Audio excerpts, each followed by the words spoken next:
Today we're going to talk about houses versus condos, the pros and cons of house ownership versus condominium ownership. So if you're thinking about buying a house instead of a condo, one of the pros for having a house is you have the freedom to renovate and upgrade as you wish. You can do anything that you want. It's your house, so you need the color, the style, the doors, the windows, anything like that, the color on the outside walls. It's all up to you.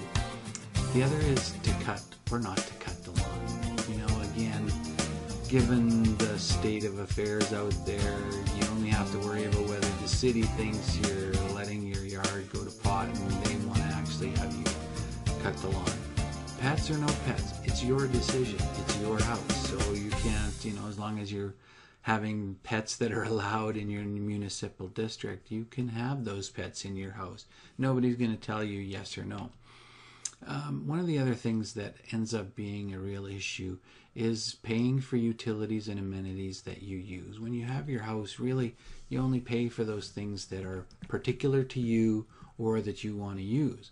One of the things in the condos is that you don't have that choice. Now, some of the things that are cons for a house is there's a lot more work for upkeep, and really it is all up to you. Windows, doors, sidewalks, roof, siding, all of that stuff's owned by you, needs to be maintained by you, and bears on your cost. The cost of repair and maintenance, guess what? All you. So all the gas you use for heat, all the electric you use for cooling, air conditioner, whatever it is, it's all your baby.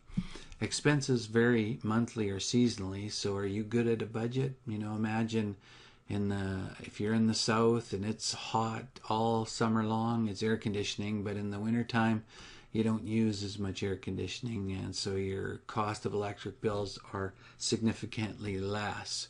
Now, if you're thinking about a condo, one of the nice things about having a condo is your monthly fees cover all your maintenance costs, typically all your maintenance costs. So that's things such as landscaping and maintenance on the exterior, so painting, replacing the roof, all of those types of things that ultimately end up costing homeowners a bunch of money is covered by your condo fees. The utilities may also be included in your condo fees, so you want to check that out when you're looking at purchasing the condo to find out what your condo fees include and how much they are. Another nice thing about condos is in most cases there's no yard work. You don't have to do any of the landscaping, no cutting the lawn, no sweeping the sidewalk, no nothing, no washing the windows. All that stuff's taken care of for you. It also is easy to budget your monthly expenses because your condo fees are the same every month, month in, month out, and only sort of at the end of the year review when the board does their budget for the following year will your condo fees possibly change if there's expected to be some sort of an increase or decrease in the services that are being paid for. Now, two of the things that are trouble with condos, or where people have seemed to have the most trouble, is there are rules. There are more rules and there are more rules. You're no longer living in your own house, on your own yard.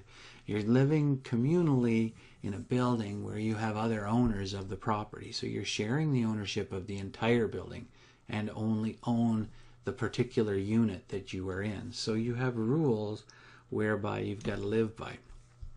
And you also have little or no control of your monthly fees. Now the reason for this is because if for example the electric is covering the heat and air conditioning in your building, you don't have any control of whether the heat in your neighbor's condo is up or down, on or off. So sometimes everybody pays their share, but it's your share of the whole, not just what you use. And that's one of the reasons people have trouble with condos. And the other thing is, you may have to ask board approval to make any changes to your unit. That could be flooring, that could be walls, that could be windows, doors, anything like that might come up. You need condo approval to do that sort of stuff. Again, pets are a big issue. A lot of people want to have dogs, cats, not have dogs, not have cats. It's not really your decision anymore, because you could be in a building where there's a bylaw that says no pets. And even though it is your individual unit that you're living in, they don't want pets on the property. They don't want pets, people having to walk their dogs, and of course taking them out to go to the bathroom and stuff like that. So a big issue for people buying a condo is whether they have pets or want pets or may want pets in the future. So it's one of the things you got to watch out. So, well, this has been houses versus condos, and you know what? There are good reasons for both. Condo ownership is more about lifestyle. A lot of people buy a condo just so that they can lock up the door unit and take off and don't have to worry about cutting the lawn, watering the trees, shoveling the snow, depends where you live, all of that sort of stuff. Just make sure to ask the realtor you're working with to explain both types of ownership for you. Houses versus condos, pros and cons of house ownership versus condo ownership. Make it a great day.